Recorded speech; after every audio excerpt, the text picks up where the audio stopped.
Assalamualaikum warahmatullahi taala wabarakatuh. Salam bahagia, salam pencerahan untuk teman-teman yang berkesempatan bersama dengan saya. Salam dari negeri di bawah bayu. Saudara, apa khabar saudara Syahrul Azam? Saudara Muhammad, saudara Mizi Aziz. Apa khabar Mizi? Tak balik kampung ke? Saudara Zamari LC, saudara N Abdul Bakhir. How are you? Saudara Mustafa Alias, saudara Bakat Ahmad, Puan Aminah, Kak Minah, Man JB, saudara cantik bunga teman, saudara Mazli Samsudin, buat apa mandi teman, saudara Satria Setawan daripada Menglembu, Ananda Anggrik Rimba, saudara Muhammad Faizal Jamil, saudara Azrul Jalil, begitu juga Azrul Jalil dan Rosli Le, Cik Mat Mohaini, salam dari Taiping katanya. Tuan Haji Azhar Abdul Manap, saudara Syamsul Anwar, saudara Yusuf Awang, Puan Rusni Kuringut, apa khabar? Nafisyah Syah, begitu juga Puan Syarifah, saudara Muhammad Hashim Muhammad, saudara Razan Samad, saudara Hasna Jaafar, saudara Fazil Yub, apa khabar saudara? Pembalasan Mahsyar, saudara Bulan Terang, Puan Atan. Begitu juga saudara Syarifuddin Syahari, saudara Harun BP, Abi K, Abi Nur, Ramlah Din, Hazri, saudara Aziz Joji, saudara Syafuddin Syahari, saudara Raja Kamal, Raja Bazian, apa khabarku? Doa saya agar semua sihat di Sungai Petani ya. Saudara Puan Atan, itu juga dengan saudara Syarifuddin Syahari, Puan Siti Zubaidah dan teman-teman yang tak sempat saya santuni, saya mohon maaf. Sebab teman kita di Instagram juga ada, saudara Zaki Nordin, saudara Wan Syahrudin, Awang Yusof, Manap Talib.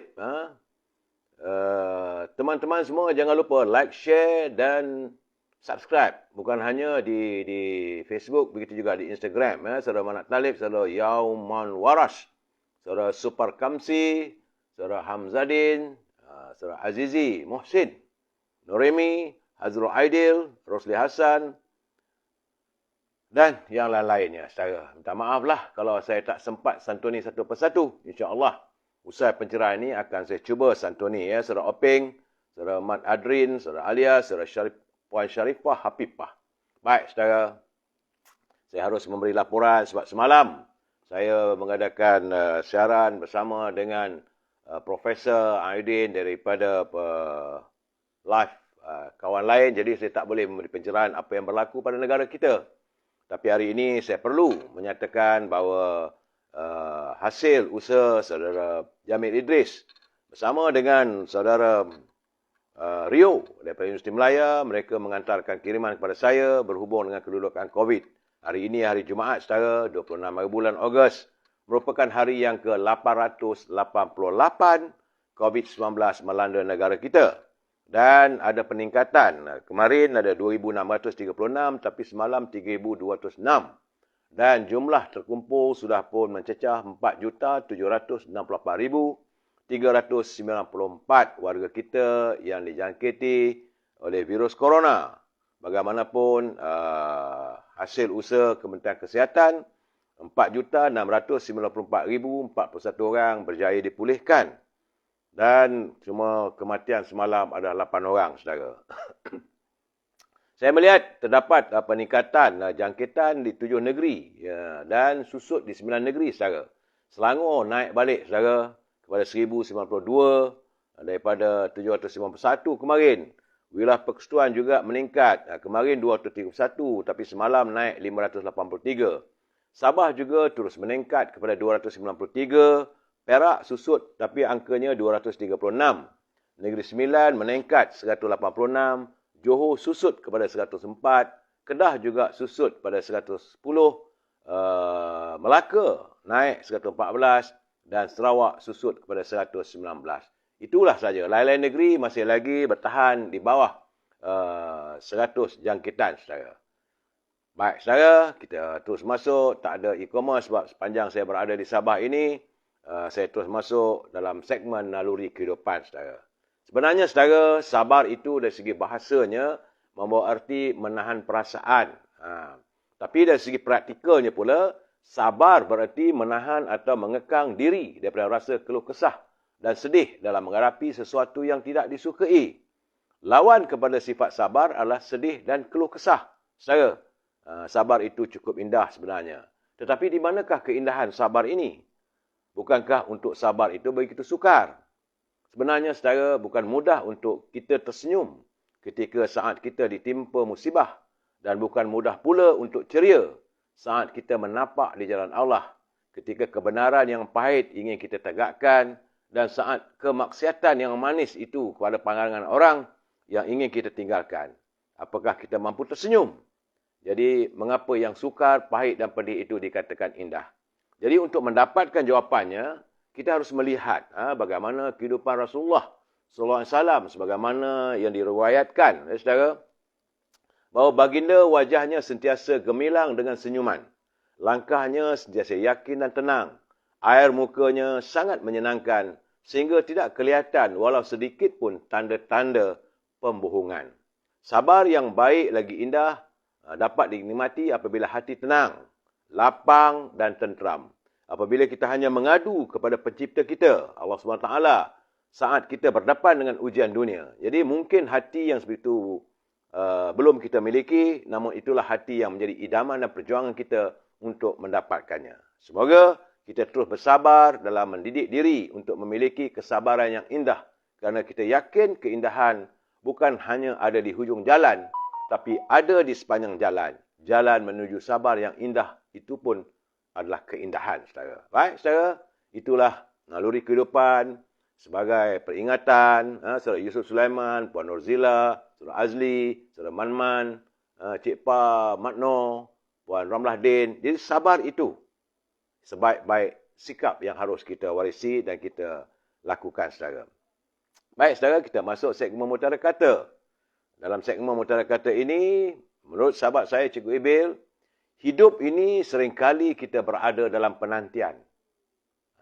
Penantian itu indah, ada kalanya memedihkan. Tapi kata Cikgu Ibil, hidup ini seringkali kita berada dalam penantian.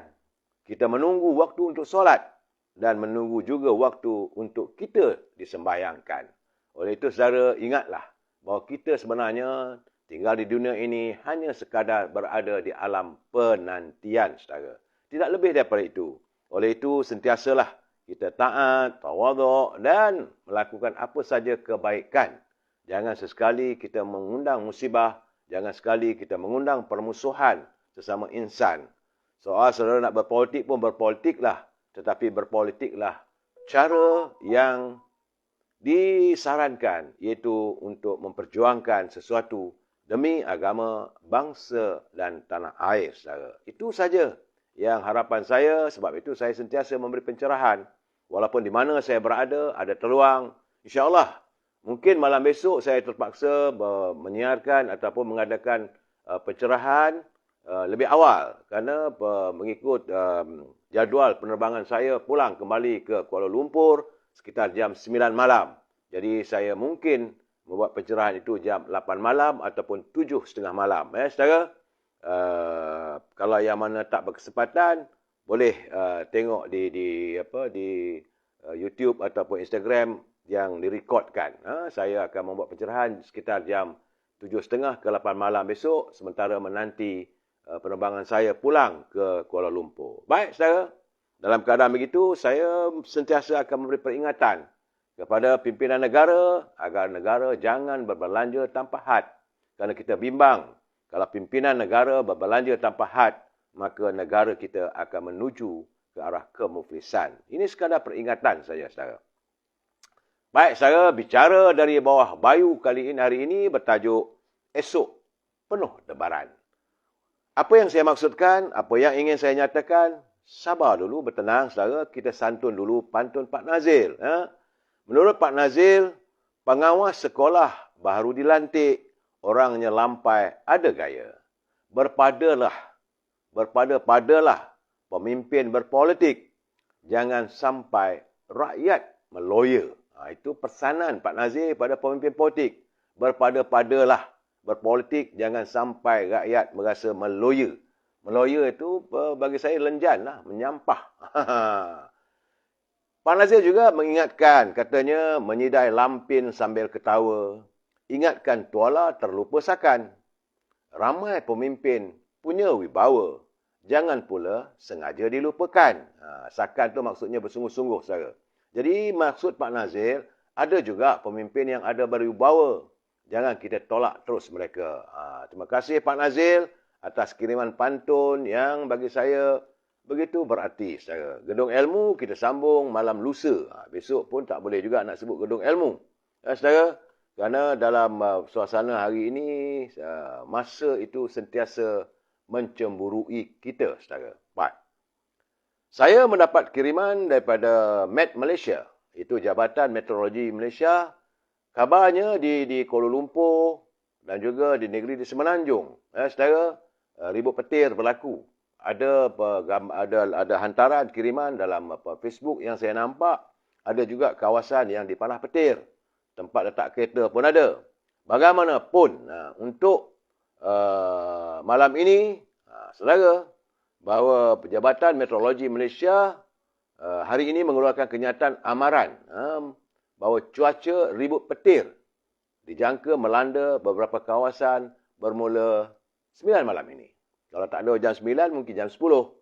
Antara negeri yang terkesan adalah Perak, itu di Kuala Kangsar dan Kinta. Di Kelantan, Pasir Mas, Jeli, Tanah Merah dan Gua Mesang. Sementara di Terengganu, Kuala Nerus, Kuala Terengganu dan Marang. Teman-teman yang tinggal di kawasan tersebut berhati-hati. Kalau boleh pastikan tengok suis-suis elektrik kita. Kita bimbang. Kerana katanya ribut petir akan melanda malam ini. Selain itu, antara kawasan lain yang turut terjejas di Pahang itu di Tanah Tinggi Cameron Highland dan Lipis. Sementara di Sarawak pula di Seri Aman, di Betung, Sariki, Mukah, itu di Tanjung Manis, Miri, Subis, Beluru, Miri dan Marudi serta Limbang. Jadi perkongsian itu dimuat naik oleh Met Malaysia melalui laman Twitternya. Jadi sebelum itu, Met Malaysia menasihatkan agar orang ramai untuk sentiasa mengambil langkah berjaga-jaga bagi menghadapi sebarang kemungkinan. Ya, saudara, di Sabah ini pun juga cuacanya siang pagi panas sikit, tapi masuk petang dia hujan. Itu di Kota Kinabalu. Sejuk, saudara. Tak payah buka aircon pun bilik sejuk, saudara. Baik. Itulah kedudukan laporan kaji cuaca. Hari ini kita juga saya menerima berita bahawa akhirnya penantian anak bekas Menteri Pertahanan Muhammad Sabu, iaitu Ahmad Syaiful Islam, berjaya bebas atas tuduhan penyalahgunaan dadah 3 tahun lalu.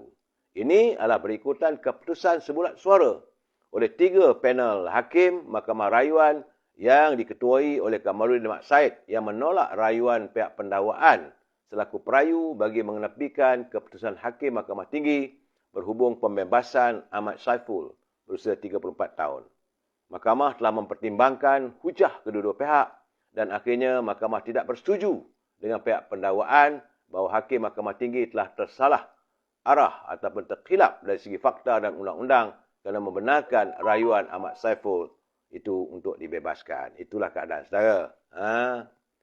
Saya cuma melaporkan, tidak lebih daripada itu. Dan saya juga melihat, ini kerana dulu pun saya memiliki kem latihan khidmat negara. Sebenarnya, saudara, sejumlah 62 pengusaha kem khidmat negara yang berusaha untuk mewujudkan kem-kem latihan khidmat negara, mereka berdepan dengan suasana menjadi warga yang muflis, saudara. Sebahagian daripada 62 pengusung kem program latihan khidmat negara PLKN muflis selepas program itu dimansuhkan sejak tahun 2018. Sementara sebahagian lagi sedang menunggu tindakan bankrupt kerana menanggung beban yang cukup besar, saudara. Saya tahulah untuk mewujudkan kem latihan khidmat negara ini bukan murah, saudara. Dianggarkan sejumlah 984 juta dibelanjakan untuk membina ke semua 82 kem PLKN di seluruh negara, termasuklah kem saya, di mana sebahagian besarnya kini menjadi projek Gajah Putih. Keadaan ini berpunca daripada pemilik kem gagal menjelaskan hutang bank kerana melabur sehingga setiap kem itu 12 juta. Saya yang terbaru bila saya buat di Batang Kali 14 juta. Tu seksanya Tuhan. Dan ini dilakukan untuk buat penyediaan pusat latihan bagi program itu yang diperkenalkan oleh Kerajaan Barisan Nasional pada 16 Februari 2004. Program tersebut sebenarnya baik saja untuk memperkasakan jati diri dan kenegaraan anak-anak muda kita, tapi telah pun dimansuhkan sejak Kerajaan Pakatan Harapan mengambil alih tampuk pemerintahan negara pada tahun 2018. Jadi dianggarkan 984 juta itu secara terus ke longkang. Kini 20 buah kem itu disewakan untuk kegunaan. Ada juga yang masih beroperasi tapi disewakan untuk kegunaan Jabatan Penjara, Jabatan Immigration, pihak polis dan tentera, termasuk 5 di Sabah dan Sarawak, manakala 62 kem beroperasi pada skala kecil. Tapi banyaknya terbiar. Saya punya bungkus kulush. Bagi di kawasan pemilik kem PLKN Eco Millennium, sahabat saya di Beranang, iaitu Colonel Osman. Menurutnya PLKN dimasukkan apabila PLKN dimasukkan sebagai besar pemilik menggunakan kem itu untuk pasaran terbuka, tapi kadar sewanya begitu terhad. Bagi di kawasan pedalaman, kebanyakan kem terbengkalai dan hangus begitu saja. Bayangkanlah saudara, modal yang dibelanjakan sehingga 12 juta ringgit. Hangus. Nak buat macam mana? Sebenarnya kami ada mempunyai kontrak dengan Kementerian Pertahanan. Tapi tidak berjaya untuk menuntut sebarang ganti rugi. Itulah nasib kita, saudara. Nak buat macam mana? Berusaha. Saya kalau kawan-kawan tanya, kenapa, bagaimana dah terjadi? Saya kata tak ada siapa memaksa kita untuk buat. Bila dah buat kem itu, kalau menghadapi masalah, seperti you berjalan di jalan raya, lepas tu you masuk dalam semak, tiba-tiba kena patuk ular.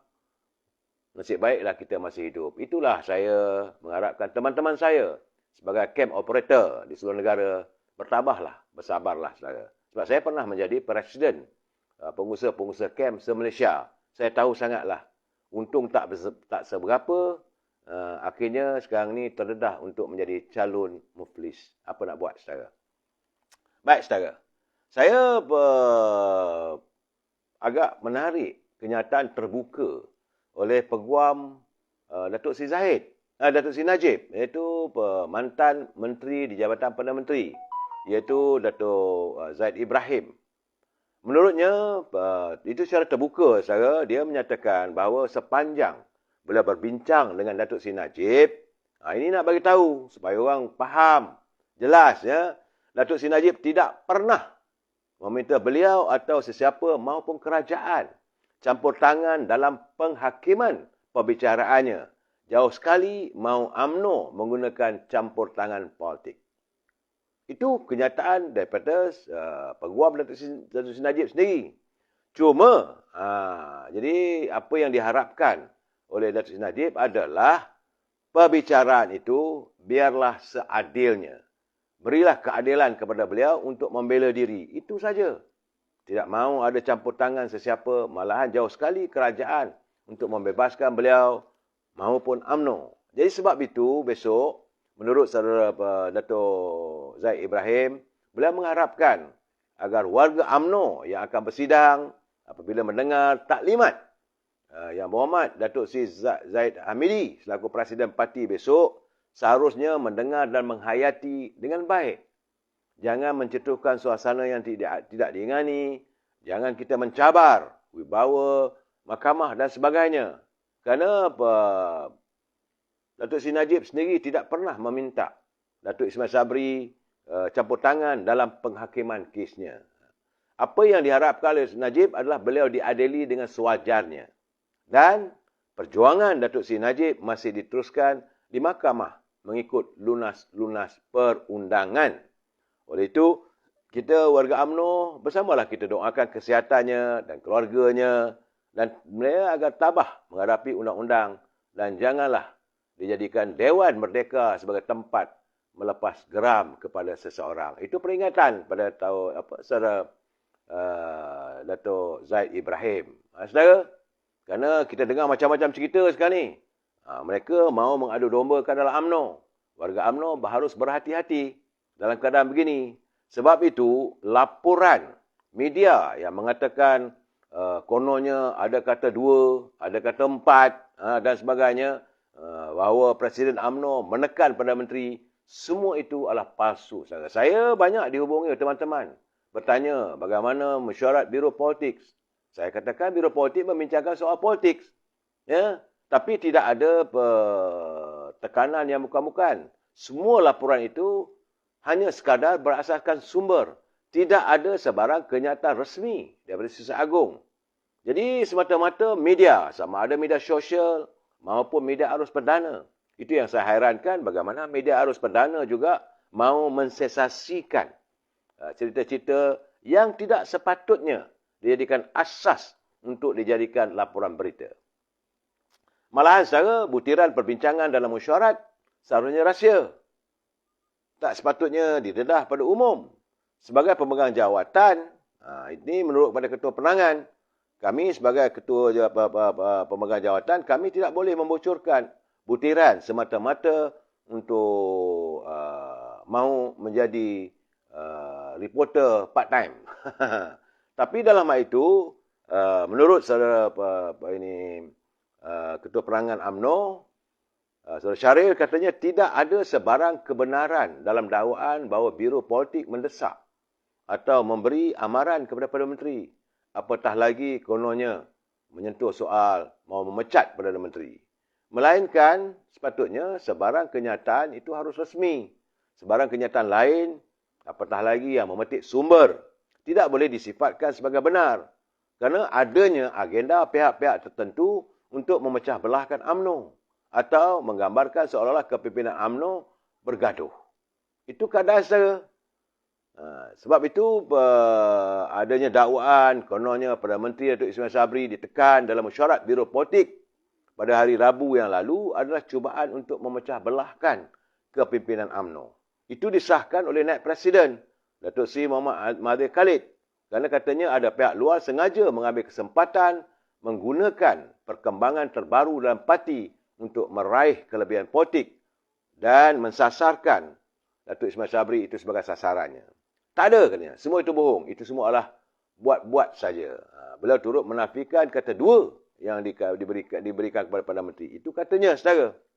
Sebab itu, akhirnya, Ketua Pergerakan Pemuda, Datuk Ashraf Wajidi, dalam satu kenyataannya menyatakan bahawa Pemuda UMNO Malaysia, sebagai Ketua Pemuda, beliau yang hadir dalam mesyuarat Biro Politik itu dari awal hingga akhir.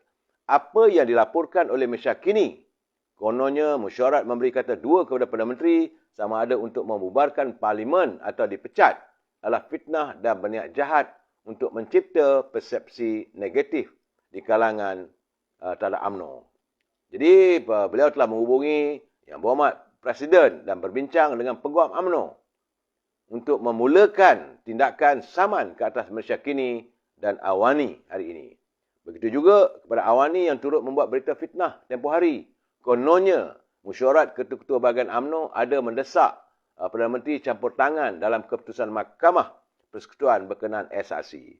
Kedua-dua laporan berita fitnah ini langsung tidak bertanggungjawab dan beretika.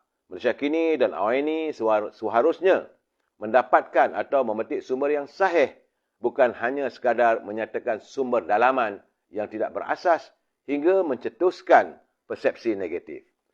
Walaupun saya di Kota Kinabalu, saya menerima kiriman, saya membabat tahu apa sebenarnya dibincangkan. Memang ada dibincangkan, tapi bukanlah desakan, tekanan dan sebagainya, saudara. Malahan, saudara, memang saya rasalah, cuma saya agak terperanjat. Kerana Yang Amat Berhormat Perdana Menteri dikabarkan akan mempercepatkan tarikh pembentangan bajet negara. Ini katanya dipercepatkan, itu adalah perkara biasa katanya. Perkara biasalah. Dulu zaman Pak Lah ataupun Tun Abdullah Ahmad Badawi pernah buat bajet bulan September. Itu kata Datuk Ismail Sabri. Jadi katanya mengenai beberapa laporan media yang menyebut bahawa bajet akan dibentangkan awal, itu pada 7 Oktober, Sedangkan menurut takwim Dewan Rakyat, bajet 2023 sepatutnya dibentangkan pada 28 Oktober. Jadi keadaan begini, ini disahkan oleh Datuk Seri Dr. Wan Junaidi. Kata Dr. Wan Junaidi, Belanjawan 2023 akan dibentangkan pada sesi sidang mesyuarat ketiga Penggal kelima Parlimen ke-14 yang bermula pada 3 Oktober nanti. Ini sebenarnya saudara adalah indikasi bila sebenarnya tarikh pilihan raya. Kalau 3 Oktober akan diadakan pembentangan bajet, so selalunya bajet dalam seminggu, 2 minggu. Kalau 2 minggu, 14 hari. Lepas 14 hari itu, maka bolehlah dibubarkan. Artinya mungkin Parlimen akan dibubarkan dalam bulan Oktober, bulan 10. Itu mungkin. Ataupun mungkin awal lagi, kita tak tahu saudara. Sebab banyak rakyat, warga akar umbi, UMNO khususnya mereka ternanti-nantikan bila sebenarnya tarikh pilihan raya. Sebab warga UMNO dan rakyat sudah lenjan menanti dan kata bulan ini, kata bulan depan, kata tahun depan dan sebagainya, saudara. Jadi takwim baru yang dicadangkan adalah pada 3 Oktober hingga 29 November 2022 bagi Dewan Rakyat. Itu katanya 32 hari takwimnya. Dan 21 November hingga 7 Disember bagi Dewan Negara dipercepatkan 23 hari daripada takwim asal. Jadi artinya kalau begitu November lah nampak gayanya. Tapi kalau Dewan nak tunggu Dewan Negara pula 7 Disember. Cuma saya berfikiran, saya merasakan bagaimana kalau bajet itu ditolak. Seandainya bajet itu ditolak pembentangannya, maka tidak ada jalan lain. Kalau dibentangkan pada 3 Oktober dan waktu itu Yang Berhormat Menteri Kewangan membacakannya, selepas itu ada perbahasan, ada pengundian. Kalau ditolak, maka bagi saya merasakan bahawa itulah masanya pilihan raya harus diadakan. Saudara, sebab itu saya katakan saudara, saya hanya sekadar memberi pencerahan saudara. Kita mesti bersetuju untuk tidak bersetuju saudara. Ingat itu saudara, ingat pesan saya. Dan kalau saudara tak bersetuju, saudara Zainuddin Ismail tunggu sekolah cuti. Wallahu a'lam bisawab. Dapatan saya adalah memberi pencerahan supaya kita ni tidaklah boleh diperlakukan sebarangan. Ya saudara.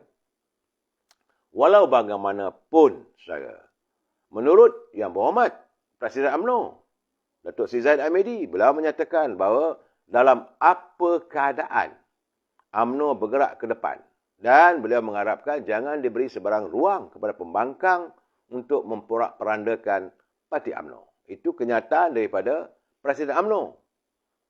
Menurutnya, beliau mengingatkan anggota parti jangan bagi ruang walaupun seinci pun kepada pembangkang dan sekutu mereka untuk memporak-perandakan UMNO.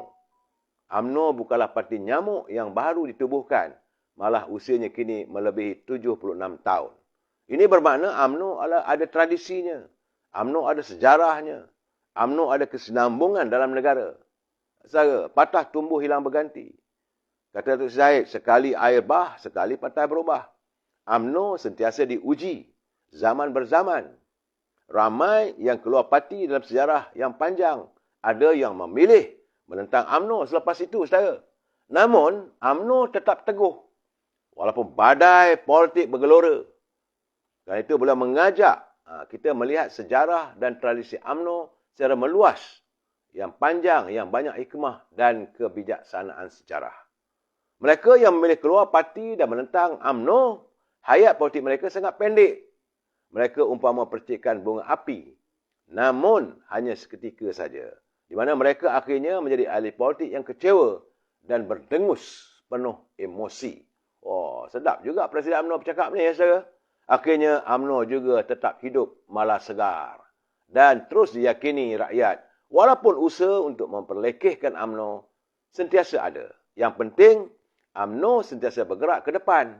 Menyantuni rakyat dengan dasar yang realistik dan tidak menjanjikan bulan bintang sebagaimana manifesto Pakatan Harapan yang lalu. Menurut kirimannya pada saya, katanya kekuatan UMNO terletak kepada ketulusan perjuangan akar umbi UMNO yang selama ini sentiasa teguh, setia dan tidak pernah berkhianat. Kerana itulah beliau mengajak warga akar umbi UMNO. Mungkin itulah juga intipati ucapan dia besok. Beliau mengajak agar warga UMNO tidak goyang walaupun badai politik melanda. Kerana katanya inilah asam garam politik yang perlu diharungi. Yang penting, rapatkan barisan. Tingkatkan kesetiaan kepada keputusan parti dan jangan biarkan kita dimanipulasikan oleh musuh politik. Nampak-nampaknya macam ucapan dasar beliau besok ni. Mencakupi aspek segalanya. Kerana menurut Datuk Zahid, dia kata kita tidak akan ikut rentak pembangkang yang mahu melengahkan pilihan raya. Ini indikasi daripada beliau.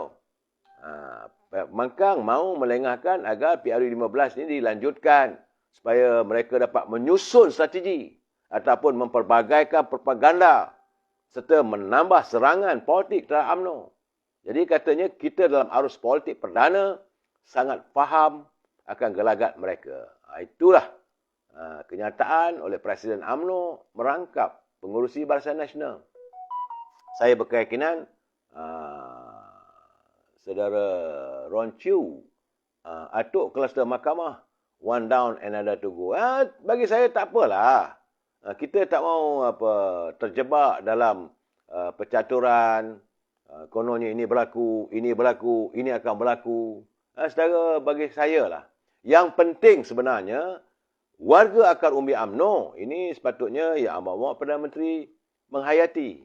Warga akar umbi UMNO sudah lenjan menanti tarikh pengumuman bilakah pilihan raya umum mahu diadakan. Sebab persiapan telah diadakan.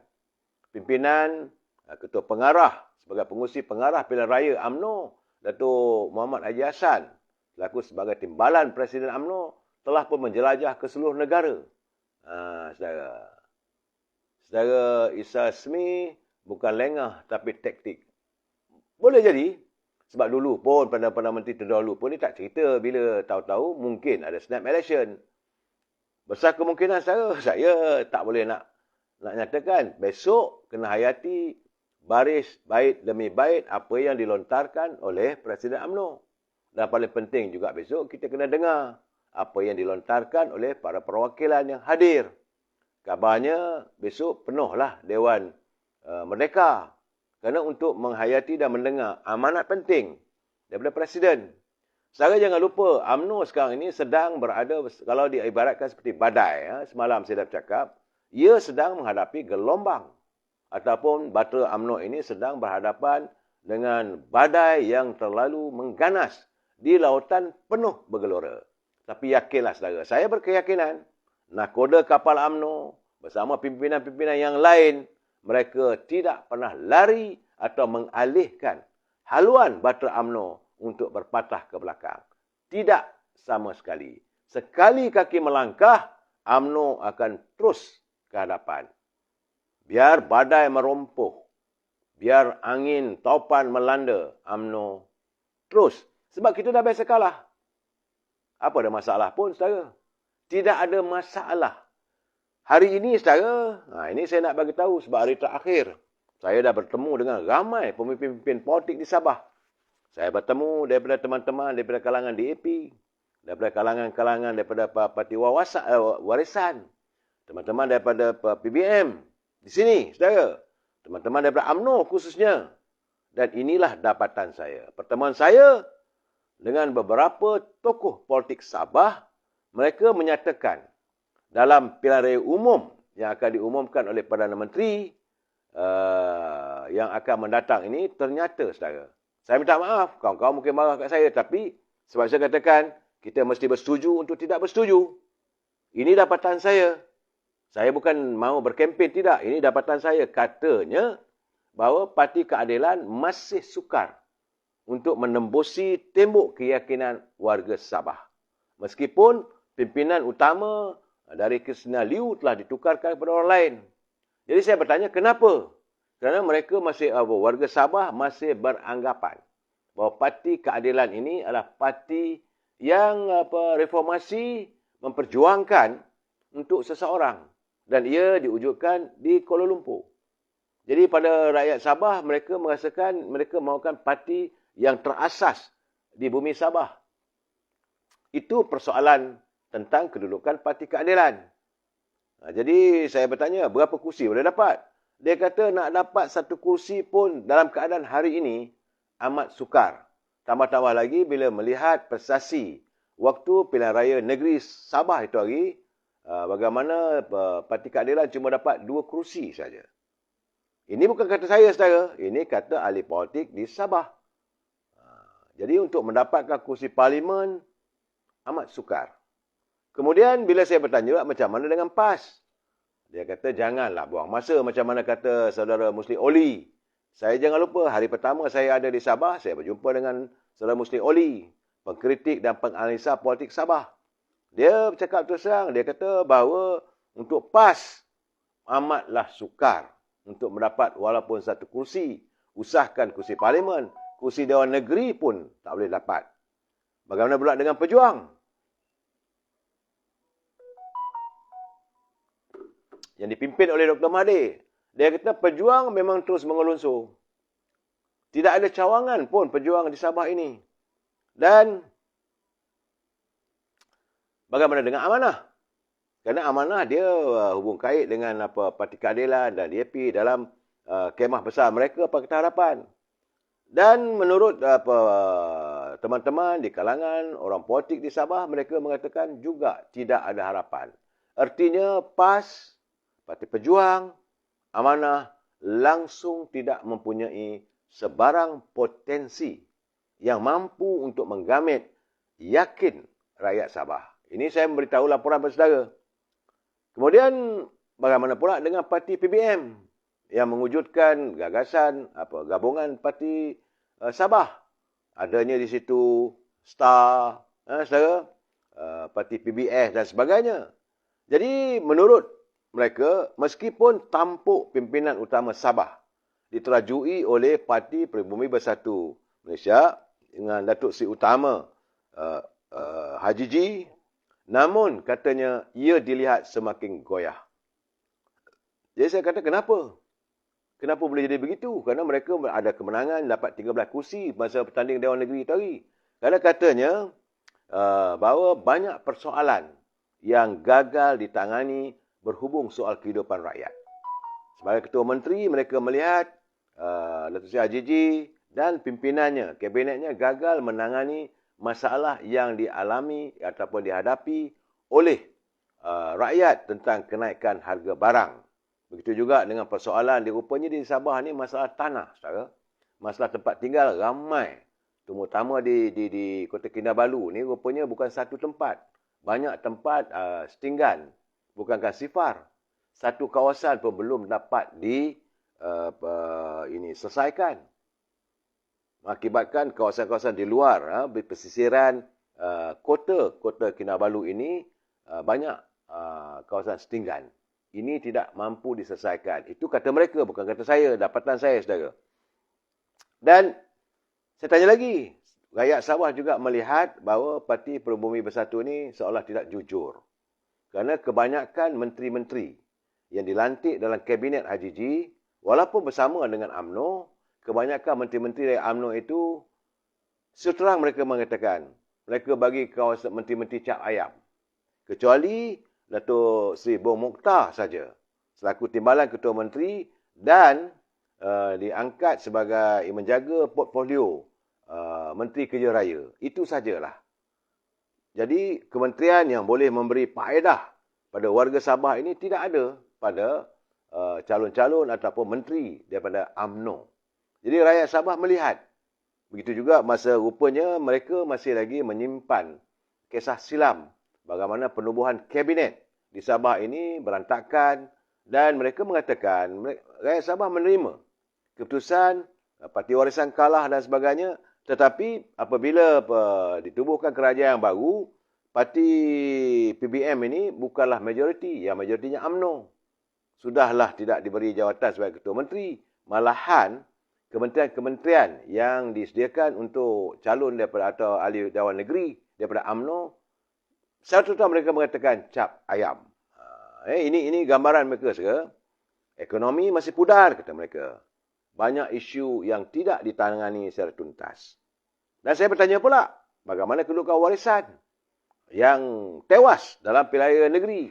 Mereka menyatakan secara terus terang, walaupun dalam pilihan raya negeri baru ini, warisan tewas untuk membentuk kerajaan, tapi mereka masih mempunyai 16 kerusi Dewan Undangan Negeri. Saya bertanya lagi, bagaimana dengan berlakunya banyak lompatan ahli-ahli yang keluar daripada parti warisan? Itu, kata mereka, adalah berlaku di persekitaran kota-kota. Bukan berlaku di kawasan-kawasan daerah luar bandar. Ini cerita sebenar, saudara. Mungkin anda tidak tahu. Di kawasan luar bandar. Di luar bandar, warisan rupanya masih kukuh, saudara. Mereka mampu mempertahankan paling kurang pun. Ini dapatan saya. Nanti besok kita tunggulah bila pilihan raya nanti berlaku, saudara. Tapi kata mereka bahawa 5 kerusi parlimen, terutamanya di Sabah ini, akan masih lagi diungguli oleh parti warisan, terutama di kawasan yang diwakili oleh Datuk Seri Shafie Apdal dan Daerah Laiking di Penampang. Ini mereka menyatakan kepada saya bahawa rakyat Sabah tak goyah. Kemudian saya bertanya lagi, bagaimana kedudukan DAP? Mereka menyatakan kepada saya bahawa DAP dilihat semakin berpengaruh, terutama di kalangan pengundi bukan bumi putera asli Sabah. Iaitu di kawasan-kawasan bandar, seperti di Kota Kinabalu, di Sandakan. Ini di kawasan-kawasan yang kata mereka DAP mungkin memberi cabaran yang begitu sengit kepada calon-calon yang bertanding dalam pilihan raya umum untuk kursi parlimen. Ini bukan untuk Dewan Negeri, saudara. Dan bila saya tanya akhir sekali, bagaimana dengan UMNO? UMNO Barisan Nasional masih lagi kental di hati rakyat.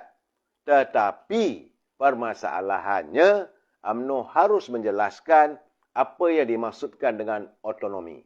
Kerana rupanya selama ini mereka merasakan UMNO Barisan Nasional ini bertanding di Sabah ini merupakan parti yang datang daripada Semenanjung. Ada persoalan yang dibangkitkan. Mereka bertanya dengan saya, kenapa di Sarawak UMNO Barisan Nasional tak bertanding?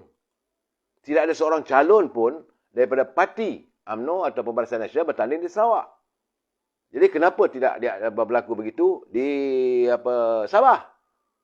Bagaimanapun, warga Sabah sudah dapat melihat kerana adanya pengumuman otonomi yang diberikan daripada UMNO dan Barisan Nasional di Sabah, besar kemungkinan, memanglah mereka dah biasa kerajaan itu kerajaan Barisan Nasional pada mereka. Mereka tak berbiasa berlindung di bawah UMNO Barisan Nasional. Jadi apabila pengumuman Datuk Seri Zahid Hamidi menyatakan bahawa UMNO Barisan Nasional Sabah diberi kuasa otonomi, saudara, jadi tidak lagi dilihat sebagai parti daripada Semenanjung. Keadaan ini memulihkan. Sebab itu mereka menyatakan dalam convention UMNO Barisan Nasional awal bulan lalu, mereka menyatakan mereka tidak hairan kenapa begitu ramai warga Sabah yang turun hadir di convention Barisan Nasional di Sabah, kerana mereka sudah dapat memahami apa yang dimaksudkan sebagai otonomi sebenarnya. Syabaslah pada pemimpin ini. Dan bagaimanapun, ini permintaan mereka. Dia kata, kalau boleh, dia kata dalam siaran-siaran saya, Sabah Malam, jangan lupa pemimpin atau pengundi-pengundi di Sabah, dahagakan kehadiran pemimpin muda yang berkaliber. Mereka tidak mahu lagi melihat pemimpin yang latar belakang pendidikannya tak sebegitu. Rupanya baru saya dapat tahu, ada juga kalangan pemimpin daripada UMNO di Sabah ini, terutama di kawasan luar bandar itu, bukanlah graduan-graduan hebat berbanding dengan calon-calon yang diturunkan oleh pimpinan daripada daripada warisan. Saya bertanya juga, kalaulah berlaku keadaan begitu, apakah andainya di Semenanjung kita mendapat undi sekian banyak jika berlaku pembentukan jajaran baru yang saya lontarkan pada mereka?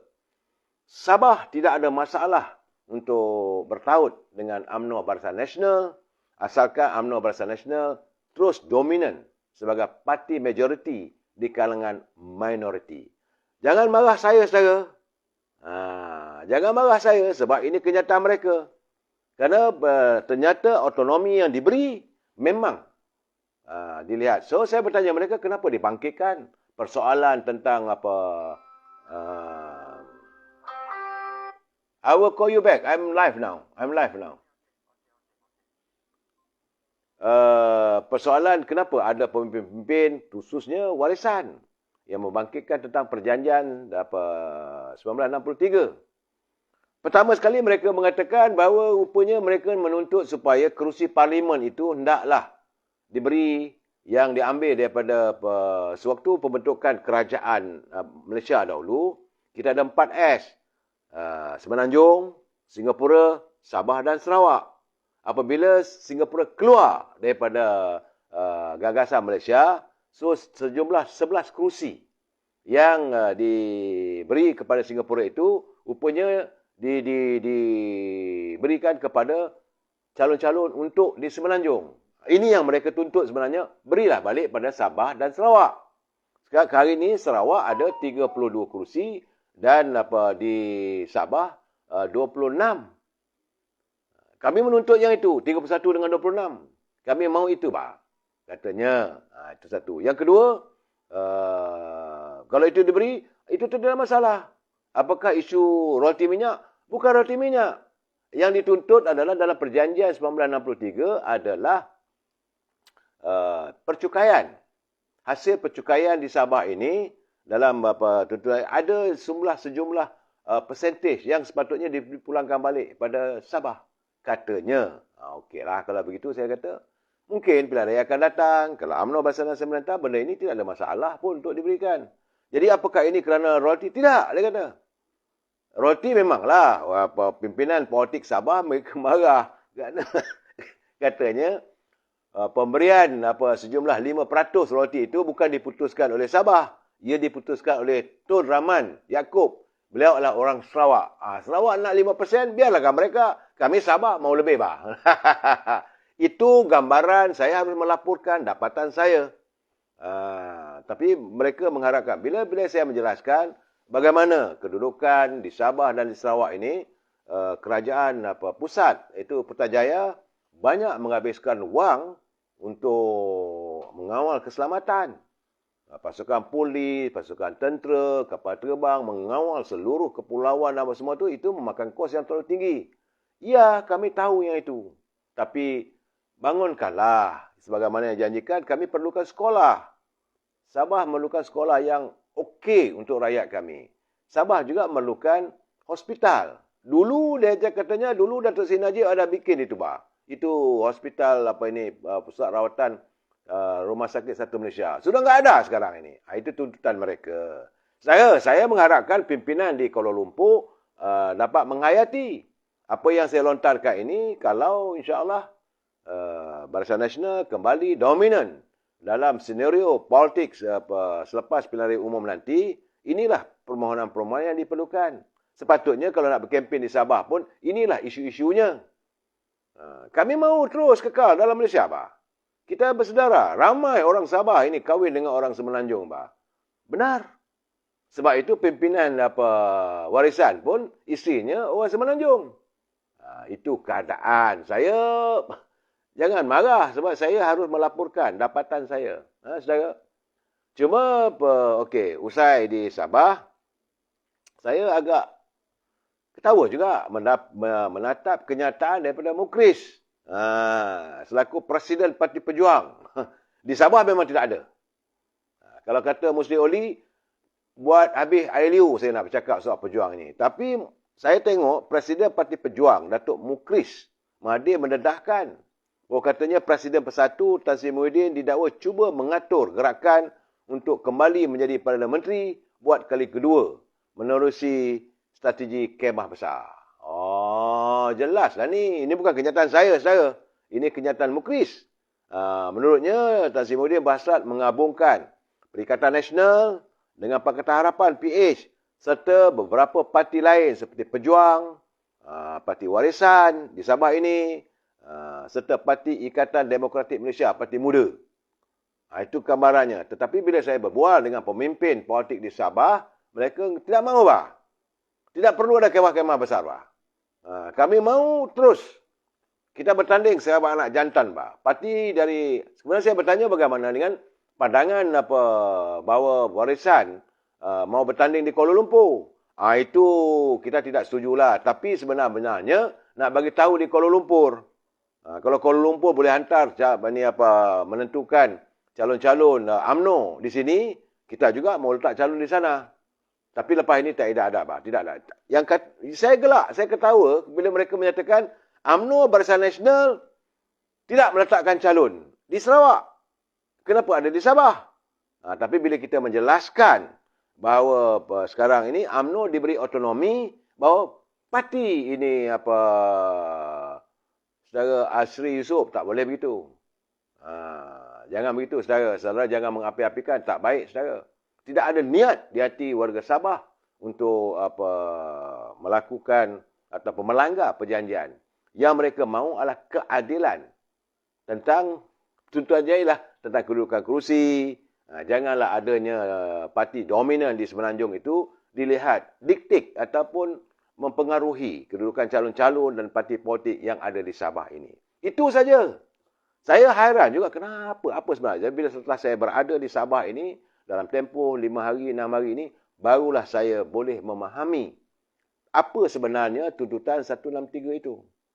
Itu perjanjian waktu penubuhan ini kerajaan Malaysia, gabungan antara Sabah, Sarawak dan Semenanjung, dulu termasuk Singapura.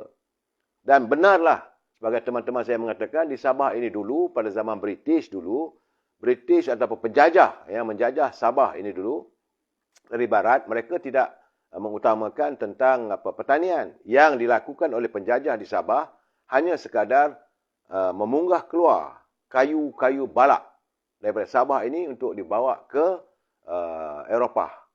Jadi harta kami diangkut keluar, bah. Kami tidak ada. Lama hutan-hutan sudah habis. Itulah antara perjuangan Sabah. Tapi alhamdulillah sekarang ini mereka juga gembira melihat adanya perkebunan yang sedang pun diusahakan. Sebab itu kabarnya saya berjumpa dengan ahli Dewan Negeri daripada Parti Warisan. Saya kata kenapa waktu warisan memerintah dulu masih ada isu balak di Sabah. Dia kata tidak ada. Sepanjang warisan jadi pentadbir di Sabah ini, kita tidak lagi mengizinkan kayu balak diekspor keluar. Yang boleh diekspor keluar adalah kayu-kayu yang telah pun dijadikan produk. Macam bikin meja, kerusi dan sebagainya itu boleh. Tapi kayu balak satu ketul itu tidak bisa lagi. Tidak boleh. Kata mereka, saudara.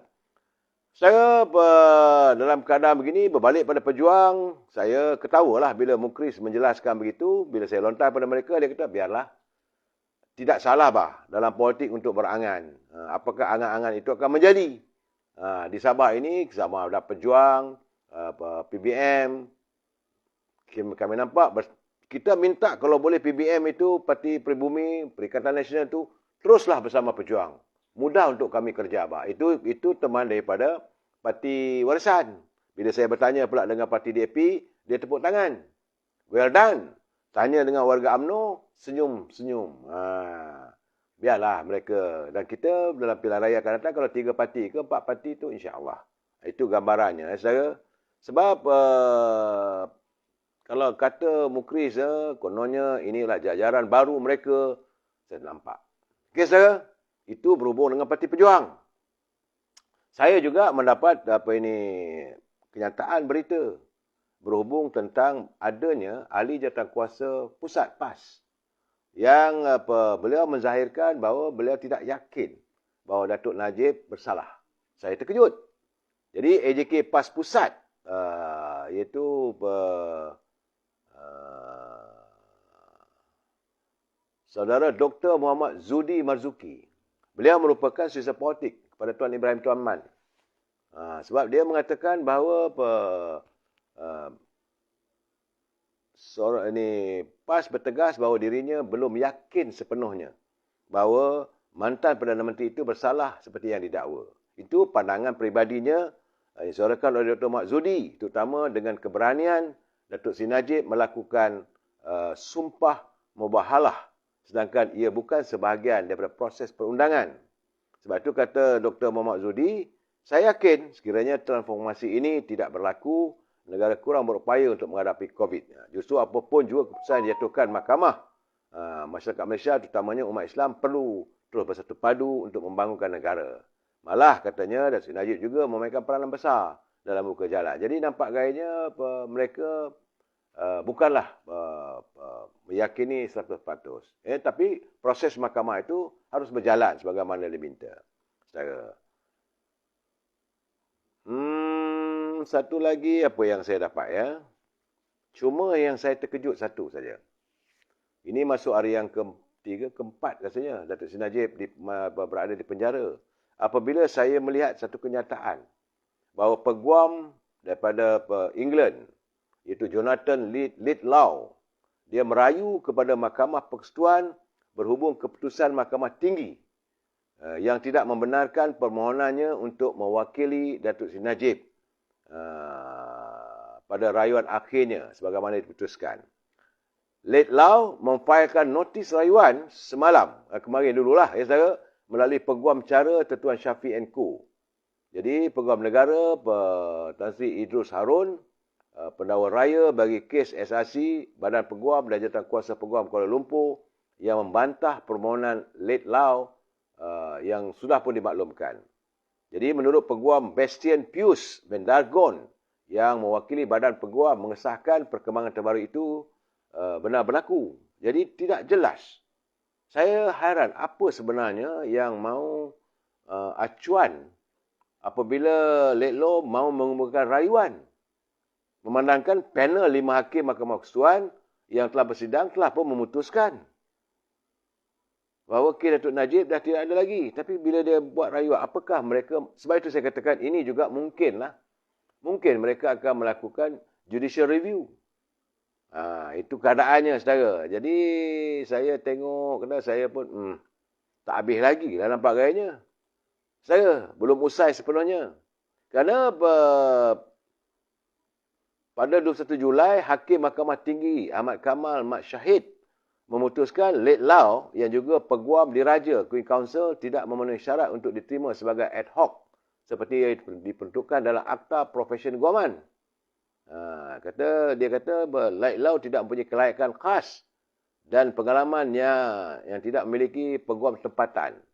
Jadi nampak gayanya apakah ini sebagai satu perbincangan atau perdebatan akademik, ataupun saya rasa ada sesuatu yang mungkin the last minute ambush yang ingin dilakukan oleh mereka terpulang, saudara. Sebab itu sekarang ni, saudara, apa pun berlaku, kita warga UMNO harus berani mendapat cabaran. Sebab itu Datuk Seri Zahid mengatakan bahawa beliau mendesak diadakan pilihan raya cepat itu bukan kerana takut kes mahkamah. Saya nak mengulangi, semalam pun saya dah bercakap bahawa UMNO menuntut supaya pilihan raya disegerakan kerana kita nak mewujudkan kestabilan politik. Suasana negara yang begitu suram temaram memerlukan kestabilan politik. Supaya biar ada satu parti yang dominan yang boleh saudara Cik Puteri apa ni? Bawa pada mahkamah atas langit pula. Terpulanglah. Nah, saya memberi pencerahan. Saya katakan kita mesti bersetuju untuk tidak bersetuju. Jadi bila saya bagi pencerahan begini, komen tu biarlah komen yang memberi warga kita, teman-teman yang pelayak ini dapat berfikir. Saudara, bukan kita bagi komen, kita tawakan komen begitu. Jadi bagi saya tidak membina. Saya menghantar kiriman ini, bila saya baca begitu, saya berfikir apa cerita di belakang. Sebab dalam kes ini, dia masih ada lagi judicial review ataupun satu perbicaraan semula, ulang bicara, mungkin. Ini keadaan, jadi tiba-tiba nak marah begitu, tak bolehlah juga secara.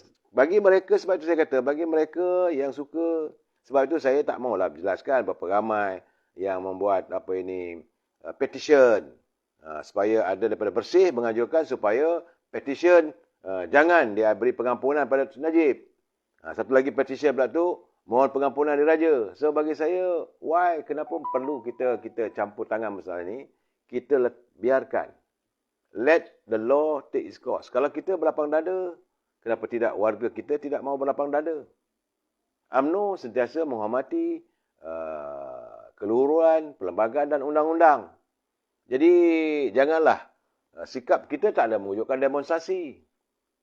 Kalau dulu masa peristiwa yang lalu, saya bukan nak mengulangan ya saudara, saya bukan nak memulangkan paku buah keras. Tapi itu jelas waktu Parti Keadilan, tapi waktu itu keadilan pun belum diwujudkan sepenuhnya. Dan mereka mengadakan reformasi, bergerak ke seluruh negara, berhubung dengan kes melibatkan Datuk Seri Anwar Ibrahim. Akhirnya diwujudkan parti politik bernama Keadilan. Sehingga saat ini mereka masih terus berjuang. Teruskanlah perjuangan itu. Bagi Parti Keadilan, mereka yakin bahawa Datuk Seri Anwar Ibrahim is the candidate untuk Perdana Menteri. Sebab itu saya tengok kenyataan Dr. Mahathir pun, saya ketawa. Sebab bila tiba-tiba dia kata, kalau rakyat nakkan Anwar Ibrahim jadi Perdana Menteri, biar pergilah. Tapi dalam waktu yang sama, saya hairan. Abang Non kita ni setua betul juga kata Syam Jalil. Kenapa dia masih lagi nak percaya orang tua ni? Setelah begitu banyak kenyataan-kenyataan yang dilontarkan oleh Dr. Mahathir berhubung dengan batang tubuh Anwar Ibrahim, tiba-tiba saya tengok laporan terbaru ni, Anwar Ibrahim boleh duduk sekali lagi, berbincang dengan Dr. Mahathir. Saya kata, kepura-puraan politik apakah yang mahu dilakukan oleh Abang Non?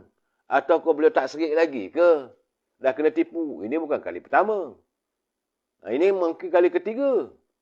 Bila sahaja Dr. Mahathir masuk bertanding, memimpin Parti Keadilan, di saat Datuk Seri Anwar Ibrahim berada dalam penjara. Saudara, dengan janji mereka tak tahu apa yang mereka bincangkan. Tapi kabarnya bahawa kalau menang, Anwar Ibrahim dibebaskan, akan menggantikan Dr. Mahathir sebagai Perdana Menteri. Tapi perkara itu tak berlaku.